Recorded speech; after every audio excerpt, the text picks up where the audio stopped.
Καναδά, στην Αμερική. Θα σας πω στα πολωνικά. 30 χρόνια δεν μίλησα, 30 χρόνια δεν πήγα στην Πολωνία. Για τους φίλους! Τώρα θα σας πω στα πολωνικά.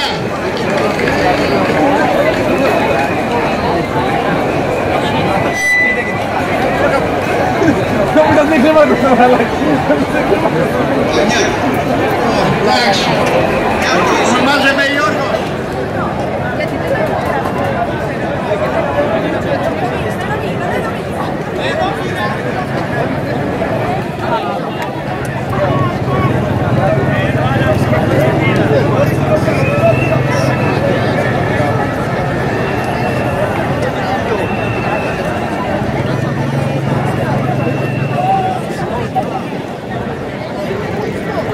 Έλα, μια στα πάνω σε